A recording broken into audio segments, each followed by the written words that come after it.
प्रभु जीशुଙ୍କ मधुर नामରେ ଆପଣ ସମସ୍ତଙ୍କୁ ମୋର ନମସ୍କାର ଏବଂ ଶୁଭେଚ୍ଛା ଜଣାଉଛି। ଆଜି ଆମେ ପ୍ରଭୁଙ୍କ ଅନୁଗ୍ରହରୁ ମାଥ୍ୟୁ ଦ୍ୱାରା ଲିଖିତ ହୋଇଥିବା ଏକ ଇମ୍ପୋର୍ଟାଣ୍ଟ ଚାପ୍ଟର ବିଷୟରେ ଦେଖିବା। ଯେଉଁ ଚାପ୍ଟରରେ କି ମାଥ୍ୟୁ 5ଟି ଆଶ୍ଚର୍ଯ୍ୟ କର୍ମର ବିଷୟ ଉଲ୍ଲେଖ କରିଅଛନ୍ତି ଏବଂ ସେ ନିଜ ଆହ୍ୱାନର ମଧ୍ୟ ବିଷୟ ସେ ଲେଖିଅଛନ୍ତି, ଯେଉଁଥିରେ କି ଯୀଶୁ ତାହାଙ୍କୁ ନିଜର ଶିଷ୍ୟ ହେବା ପାଇଁ ଆହ୍ୱାନ କରିଥିଲେ। ତେଣୁ ମୁଁ ଭାବେ ଯେ ଏହି ଚାପ୍ଟର ଏକ ଇମ୍ପୋର୍ଟାଣ୍ଟ ଚାପ୍ଟର ଅଟେ, ଆଉ ତାହା ଆମ ପାଇଁ ମଧ୍ୟ ଅନେକ ଶିଖିବାର ବିଷୟ ନେଇକି ଆସିବ। ଆସ ଆମେ ଦେଖିବା ସେହି 5ଟି ଆଶ୍ଚର୍ଯ୍ୟ କର୍ମ ମଧ୍ୟରୁ ଗୋଟିଏ ଆଶ୍ଚର୍ଯ୍ୟ କର୍ମ, ଯାହାକି ଏକ ସ୍ତ୍ରୀ ଲୋକର ବିଷୟ। ଯେଉଁ ସ୍ତ୍ରୀ ଲୋକ କି 12 ବର୍ଷ ପର୍ଯ୍ୟନ୍ତ ପ୍ରଦର ରୋଗାଗ୍ରସ୍ତ ଥିଲା, ଆଉ ସେ ବହୁତ ଦୁର୍ବଳ ହୋଇଯାଇଥିଲା। ଆଉ ସେହି ସମୟରେ ମୁଖ୍ୟତଃ ଭାବରେ ଆମେ ଆଜି ଦେଖିବା ଯୀଶୁଙ୍କର ରେସ୍ପଣ୍ଡ ସେହି ସ୍ତ୍ରୀ ପ୍ରତି। ଯୀଶୁ କ'ଣ ତାହାକୁ କହିଥିଲେ ସେହି ବିଷୟରେ ଆମେ ଆଲୋଚନା କରିବା, ଯାହାକି ଆମେ ପାଇବା ମାଥ୍ୟୁ ତାର 9 ପର୍ବ 22 ପଦରେ। Matthew chapter 9 verse 22। ଏଥିରେ ଲେଖାଯାଏ, କିନ୍ତୁ ଯୀଶୁ ବୁଲି ପଡ଼ି ତାହାକୁ ଦେଖି କହିଲେ, ବସେ, ସାହସ ଧର, ତୋର ବିଶ୍ୱାସ ତୋତେ ସୁସ୍ଥ କରିଅଛି। ସେହି ଦଣ୍ଡରୁ ସ୍ତ୍ରୀ ଲୋକଟି ସୁସ୍ଥ ହୋଇଗଲା। ଏହି ନିର୍ଦ୍ଦିଷ୍ଟ ସମୟରେ ଆମେ ଦେଖିବା ପ୍ରଭୁ ଯୀଶୁ ସମାଜ ଗୃହର ଅଧ୍ୟକ୍ଷଙ୍କ ଠାରୁ ଅନୁରୋଧ ପାଇ ତାଙ୍କରି ମୃତପ୍ରାୟ ଝିଅ ପାଖକୁ ସେ ଅଗ୍ରସର ହେଉଥିଲେ। ଏହା ଏକ ଏମର୍ଜେନ୍ସି କଲ୍ ଥିଲା। ଆମ ଭାଷାରେ ଆମେ କହିପାରିବା 911, 108 ବା 112ର ଏକ ଗମ୍ଭୀର ଆପାତ ସ୍ଥିତିରେ ପ୍ରଭୁ ଯୀଶୁ ସେ ପରିବାର ଆଡ଼କୁ ଅଗ୍ରସର ହେବା ବେଳେ ହଠାତ୍ ସେ ଅଟକି ଗଲେ। ସେ ବୁଲି ପଡ଼ି ଆଉ ଏକ ଏମର୍ଜେନ୍ସି ସିଚୁଏସନରେ ଥିବା ସ୍ତ୍ରୀ ପ୍ରତି ସେ ରେସ୍ପଣ୍ଡ କରୁଅଛନ୍ତି। ଏହିପରି ଏକ ମହାଭିଡ଼ରେ ଲୋକମାନେ ଜାଣୁଅଛନ୍ତି ଯେ ଯେଉଁ ବ୍ୟକ୍ତିର ଝିଅ ମୃତପ୍ରାୟ ହୋଇଅଛି, ସେହି ବ୍ୟକ୍ତି ଏକ ସମାଜ ଗୃହର ଏକ ମୁଖ୍ୟ ଅଧ୍ୟକ୍ଷ ଅଟନ୍ତି। ଆଉ ତାହା ଏକ ଗୁରୁତ୍ୱପୂର୍ଣ୍ଣ ଏବଂ ଗମ୍ଭୀର ସିଚୁଏସନ୍, ଯେହେତୁ ତାଙ୍କରି ଝିଅ ମରିବା ଅବସ୍ଥାରେ ଅଛି। ଆଉ ସେହି ସମୟରେ ଯୀଶୁ ଅଟକି ଗଲେ। ଗହଳି ମଧ୍ୟରେ ଏକ ଚହଳ ପଡ଼ିଗଲା। ଯଦିଓ ଏହି ଭିଡ଼ ମଧ୍ୟରେ ସେହି ପ୍ରଦର ରୋଗାଗ୍ରସ୍ତ ସ୍ତ୍ରୀ ସମ୍ପୂର୍ଣ୍ଣ ଅଜଣା ଥିଲା, ସମ୍ପୂର୍ଣ୍ଣ ଲୁଚି ଯାଇଥିଲା, କାରଣ ସେ ଠିଆ ହେବା ପାଇଁ ମଧ୍ୟ ଶକ୍ତି ପାଉନଥିଲା ତାହାର ଅସୁସ୍ଥତା ଯୋଗୁଁ। କିନ୍ତୁ ଏହିପରି ଏକ ଭିଡ଼ରେ ଯୀଶୁ ଅଟକି ଯାଇଅଛନ୍ତି। Because Jesus was able to feel her touch. ଲୋକମାନେ ଯୀଶୁଙ୍କ ଉପରେ ମାଡ଼ି ପଡ଼ୁଥିବା ବେଳେ ମଧ୍ୟ ଯୀଶୁ ସେହି ସ୍ତ୍ରୀର ସ୍ପର୍ଶକୁ ଅନୁଭବ କରିପାରିଲେ। ଅତ୍ୟନ୍ତ ଭିଡ଼ ମଧ୍ୟରେ ଯୀଶୁ ସେହି ସ୍ତ୍ରୀ ଲୋକର କ୍ରନ୍ଦନକୁ, ବ୍ୟଥାକୁ ଦେଖିପାରିଲେ। ତାର ଅକୁହା ମାଗୁଣିକୁ ଶୁଣି ପାରିଲେ। ଆମେ ଭାବୁଥିବୁ କିପରି ପ୍ରଭୁ ତାହା ଏକ ଅଜଣା ସ୍ତ୍ରୀ ଲୋକମାନଙ୍କ ସମ୍ମୁଖରେ ଅଜଣା ଭାବରେ ଥିବା ସମୟରେ ପ୍ରଭୁ ଯୀଶୁ ତାହାକୁ ଦେଖିପାରୁଅଛନ୍ତି। ଯେହେତୁ ସେ ଆମର ସୃଷ୍ଟିକର୍ତ୍ତା, ଆମମାନଙ୍କର ପରମେଶ୍ୱର ହେଲେ ମଧ୍ୟ ମନୁଷ୍ୟମାନଙ୍କ ମଧ୍ୟରେ ସେ ମନୁଷ୍ୟ ହେଇକି ଗମନାଗମନ କରୁଅଛନ୍ତି। କିନ୍ତୁ ତାଙ୍କରି ଦୃଷ୍ଟିରୁ, ତାଙ୍କରି ସ୍ପର୍ଶରୁ ଆମେ କେବେ ବି ଦୂରେ ନାହୁଁ। ଆମେ ମଧ୍ୟ ଆଜି ଆମେ ଭାବିପାରୁ ଯେ ପ୍ରଭୁ କ'ଣ ମୋର ପରିସ୍ଥିତିକୁ ଦେଖୁଅଛନ୍ତି, ପ୍ରଭୁ କ'ଣ ମୋର ପ୍ରାର୍ଥନାକୁ ଶୁଣୁଅଛନ୍ତି। ଯେତେବେଳେ ସେହି 12 ବର୍ଷର ପ୍ରଦର ରୋଗାଗ୍ରସ୍ତ ସ୍ତ୍ରୀକୁ ଯୀଶୁ ଭିଡ଼ ମଧ୍ୟରେ ଦେଖି ପାରିଥିଲେ, ସେ ଆଜି ଆମକୁ ମଧ୍ୟ ସେ ଦେଖିପାରନ୍ତି।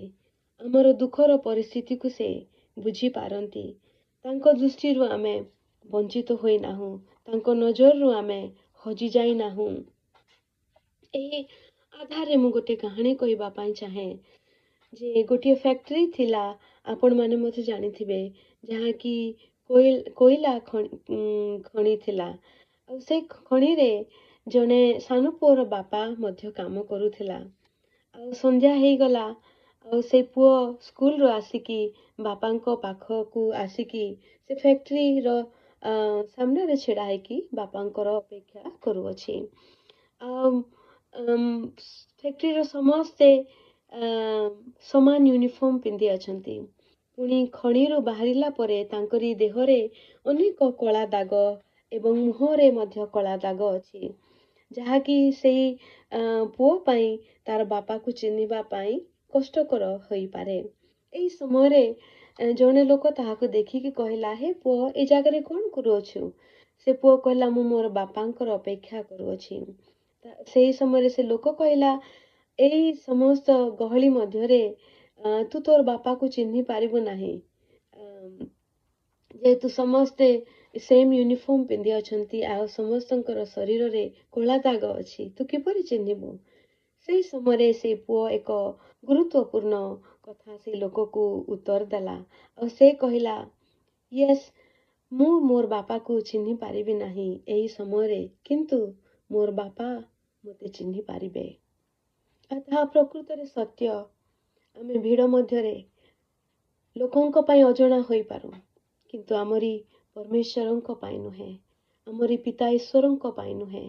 ସେ ଆମର ସବୁ ପେନ୍କୁ, ସମସ୍ତ ପ୍ରକାର ଅକୁହା କଷ୍ଟକୁ ସେ ଜାଣିପାରନ୍ତି ଆଉ ସେ ଦେଖୁଅଛନ୍ତି।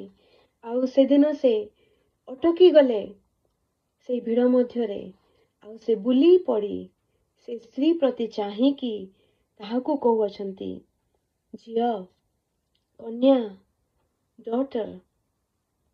ଜଣେ ପିତା ଯେପରି ନିଜ ଝିଅକୁ ଡାକିଥାନ୍ତି, ସେହିପରି ଯୀଶୁ ସେଇ ସ୍ତ୍ରୀ ଲୋକକୁ କହୁଅଛନ୍ତି, ଝିଅ, ମୋର ଝିଅ, ହେ ମୋର କନ୍ୟା। ଏହି ପଦେ ଶବ୍ଦରେ ଯୀଶୁଙ୍କର ଏକ ସୁନ୍ଦର ଆକ୍ସେପ୍ଟାନ୍ସ ବା କ୍ଲୋଜନେସ୍ ଏହି ସ୍ତ୍ରୀ ପ୍ରତି ଦେଖାଯାଉଅଛି। ଆଉ ସେ କହୁଛନ୍ତି ଅନ୍ୟ ଭାଷାରେ, ତୁ ମୋର ଝିଅ।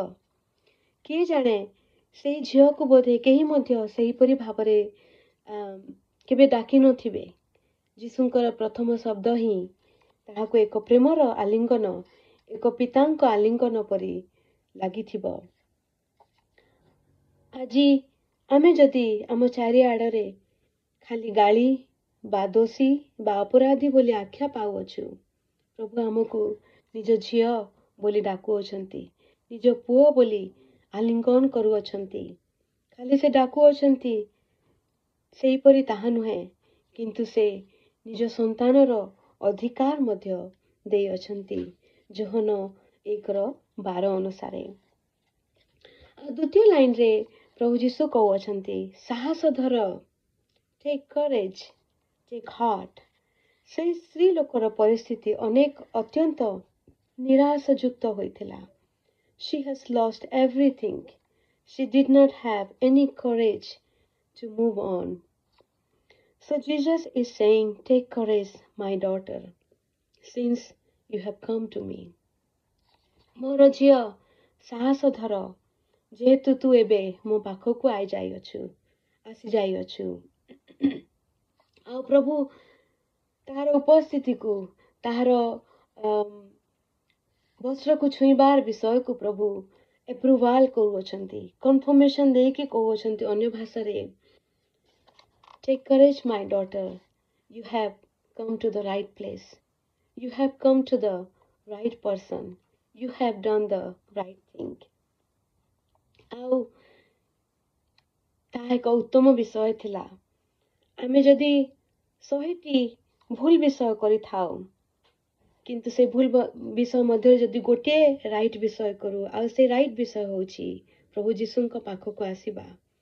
ଆଉ ଯେତେବେଳେ ଆମେ ସେଇ ଗୋଟିଏ ରାଇଟ୍ ବିଷୟ କରୁ, ତାହା ଆମର 100 କ'ଣ 1000 ରଙ୍ଗ ବିଷୟକୁ ମଧ୍ୟ ରାଇଟ୍ କରିଦେଇ ପାରିବ।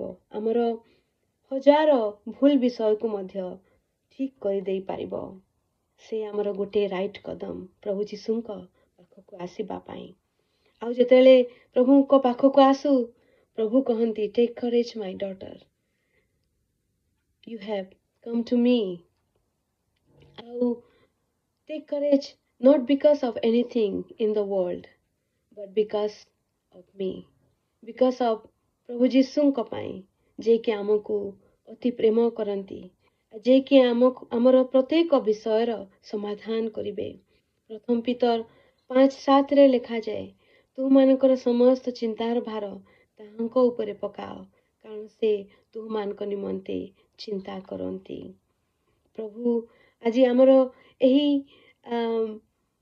ବିଷୟ ଦ୍ୱାରା ଆମ ସମସ୍ତଙ୍କୁ ଆଶୀର୍ବାଦ କରନ୍ତୁ, ଯେପରି ଆମେ ମଧ୍ୟ ଜାଣିପାରିବା ଯେ ଭିଡ଼ ମଧ୍ୟରେ ଆମେ ହଜି ଯାଉନାହୁଁ। ଆଉ ପ୍ରଭୁ ଆମକୁ ମଧ୍ୟ କହନ୍ତି, ହେ ଝିଅ, ହେ ପୁଅ, ସାହସ ଧର। ପ୍ରଭୁ ଏହି ବାକ୍ୟ ଦ୍ୱାରା ଆମମାନଙ୍କୁ ଆଶୀର୍ବାଦ କରନ୍ତୁ। ପ୍ରଭୁଙ୍କ ଅନୁଗ୍ରହ ହେଲେ ଆମେ ଏହି ଅଂଶର ଦ୍ୱିତୀୟ ଭାଗ ନେକ୍ସଟ ୱିକରେ ଆମେ ଦେଖିବା।